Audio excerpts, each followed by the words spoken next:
Au tournant des années 2000, Djibouti fait un choix clair. Placer l'école au centre de son avenir. Dans un pays jeune, en pleine croissance démographique, l'éducation devient le levier majeur pour préparer chaque enfant, chaque famille à un monde en profonde mutation. J'ai été enseignant, inspecteur, directeur de la planification, inspecteur général, secrétaire général au ministère de l'Éducation nationale entre 1978 et 2011. Une école héritée de la période coloniale qui manifestement avait montré ses limites à partir de mai 1999, où l'actuel président, Ismaël Omar Guelleh, avait mis dans la feuille de route de son ministre de l'Éducation d'entreprendre une réflexion approfondie sur l'état de l'école. Cette rupture, je l'explique, d'une école élitiste fonctionnant sur l'exclusion, sur 100 élèves rentrés en première année, seuls 7 parvenaient vaille que vaille au baccalauréat. Sur ces 7, 2 ou 3 arrivaient à faire une licence, une maîtrise, parce que c'était des bourses qui les prenaient en charge. Une rupture, une école qui s'est ouverte, qui est devenue plus inclusive.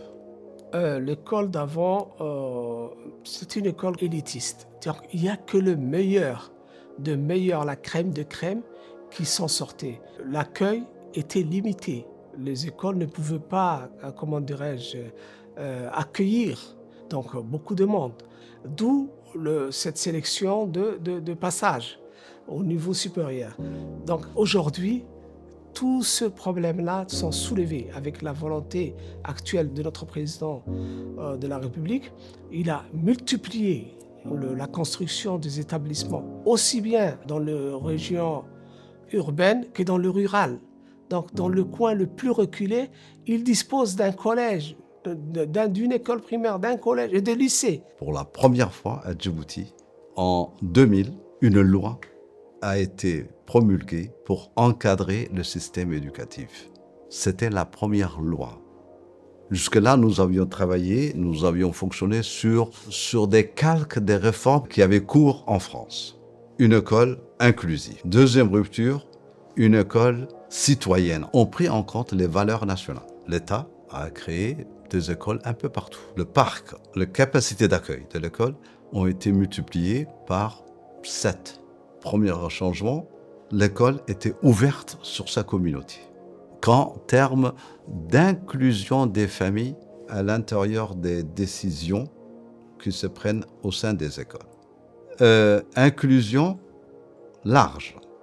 Il ne s'agit pas seulement de se rapprocher de tous les jeunes djiboutiens qui ont potentiellement droit à l'éducation, tous, quel que soit le genre, l'handicap physique, mental, mais également l'handicap en termes de distance. La loi d'orientation dont je viens de parler a instauré pour la première fois une obligation scolaire pour tout enfant de 6 à 16 ans. 9 années d'enseignement étaient garanties. Deuxième grosse réforme, c'est le changement de programme. Jusqu'en 1999, nous fonctionnions pour l'enseignement secondaire sur des programmes figés, calqués sur l'enseignement du premier cycle français d'avant 80.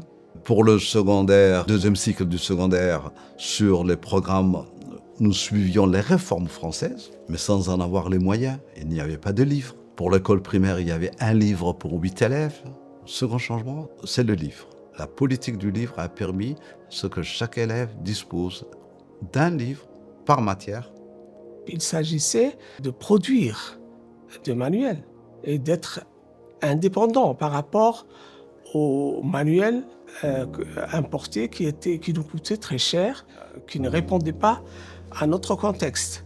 Donc, d'où la nécessité de produire des manuels 100% djiboutiens. Donc, c'est la volonté politique qui a cru en ces professionnels de l'édition, qui a fait que aujourd'hui nous soyons arrivés à cette autonomie éditoriale, 100% djiboutien. Vraiment, l'écart ou la fracture entre les deux périodes, c'est la volonté politique du président qui a cru et qui a placé tout son espoir sur l'autonomisation de l'édition. Parce que c'est grâce à lui si nous arrivons à donner un manuel par élève, par niveau et par discipline. En terminant, je voudrais que ces États généraux de l'éducation demeurent ce forum intellectuel de dialogue et de collaboration et facilitent le partenariat de nous tous et permettent l'échange d'expertise et d'informations.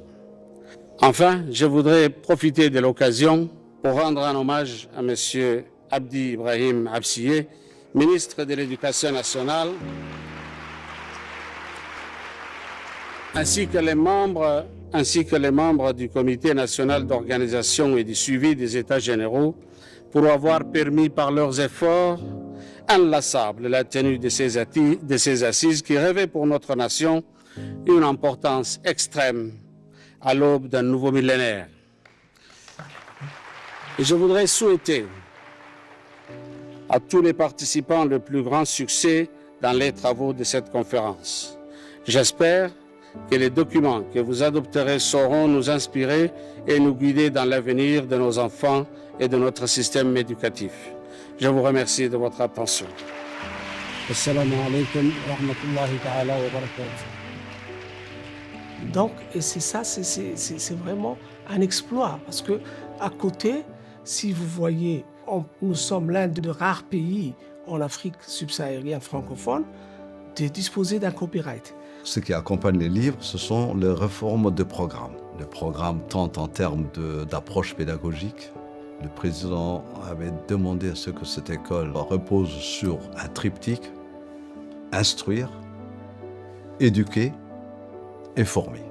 Nous avons privilégié une approche pédagogique qui réunissait un peu ces trois pôles, l'instruction, l'éducation et la formation. C'est cette approche qui est un peu connue un peu partout dans le monde, l'approche par les compétences, donc des programmes curriculaires reposant sur l'approche par compétences et des programmes rédigés par des Djiboutiens pour des Djiboutiens. En 1999, il n'y avait qu'un seul lycée préparant au baccalauréat à Djibouti. Ce lycée était situé à Djibouti-Ville. Aujourd'hui, le nombre de lycées a été multiplié par 10. Il y a des lycées de proximité et une des images que j'ai gardées, c'est la création des premiers lycées dans les régions, avec toutes les difficultés, mais toujours supporté par une ambition forte, un soutien indéfectible du gouvernement qui avait mis tout en œuvre. Une autre image que j'ai, c'est quand la volonté politique y est, les obstacles et les circonspections venant de nos amis et partenaires de l'éducation n'ont plus cours. Je prends un exemple simple, le financement de l'éducation. La progression, l'évolution de l'école, l'augmentation de la croissance, l'amélioration de la qualité, l'amélioration de la formation des enseignants, la création d'un plan de carrière pour les enseignants, tout cela, c'est d'abord réalisé sur fonds propres, sur des ressources nationales. L'éducation nationale était passée entre 1999 et 2011, lorsque j'avais quitté le ministère de l'Éducation nationale, d'une part du budget de 14% à 25%. L'école accaparait un quart des recettes nationales.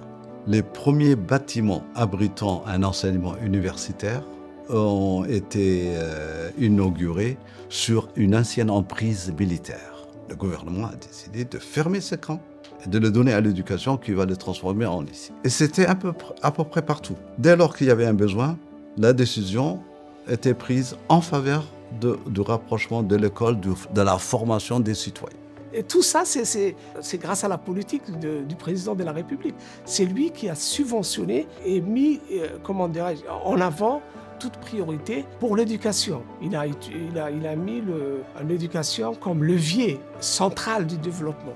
Toutes ces activités s'inscrivent dans la politique du président de la République qui a placé le ministère de l'Éducation comme un levier central du développement national. Car dans un monde en perpétuelle mutation, l'enseignement ne peut pas se permettre de rester figé, aussi bien dans sa méthode que dans ses contenus. C'est ainsi que nous pourrons déplacer le curseur sur un enseignement de qualité, respectueux de l'élève en apprentissage et du citoyen en devenir. On ne peut pas accroître les capacités d'accueil sans qu'il y ait modification, y compris modification dans le parcours, dans l'espace scolaire. Une petite école qui était constituée de 3 salles de classe ou de 5 salles de classe, quand elle se transforme en une école de 12 salles de classe, il y a un impact. Il y a un impact sur les élèves, un impact sur les enseignants, mais également un impact sur la population. Donc, une éducation accessible. Parmi les souvenirs que j'ai, lorsque le ministère de l'Éducation nationale, le gouvernement créait une école, elle était accompagnée également de tout ce qui est susceptible d'atténuer, sinon d'annihiler, les coûts secondaires générés par la scolarisation. Les coûts d'opportunité, les coûts cachés, etc. Gratuité du matériel. Je pense par exemple dans les régions, l'obligation de construire des puits ou un accès à l'eau à côté des écoles pour que les populations puissent en bénéficier également, etc. L'eau, les programmes, le financement de l'école, mais également la formation des enseignants. L'école est en premier lieu destinée à former les jeunes générations. La refondation de l'école djiboutienne est d'anticiper, tant que bien que se faire, ce demain qui n'est pas. Et l'école doit anticiper, non pas vivre sa propre histoire de manière totalement isolée de l'évolution scientifique, technologique, économique également, mais aussi des ambitions de développement social, économique et culturel propres à Djibouti. Donc elle doit intégrer tout cela. Je reviens à ce triptyque, instruire, donner les connaissances de base, éduquer pour créer une nation. Il fallait créer l'appartenance à une nation qui s'appelle Djibouti, qui a sa propre place dans le concert régional, mais également international. Donc, éduquer et former à des technologies, former à des modes de production qui ne sont pas uniquement ceux d'aujourd'hui. D'où l'inclusion précoce, ce que nous appelions à une époque de nouvelles technologies de l'information et de la communication, mais également donc, de tout ce qui est numérique. Développer le partenariat avec les partenaires techniques et financiers, comme on dit, que ce soit bilatéral ou multilatéral, a été quelque chose d'assez ardu. L'école a pour mission d'offrir l'instruction et la formation à tous les enfants.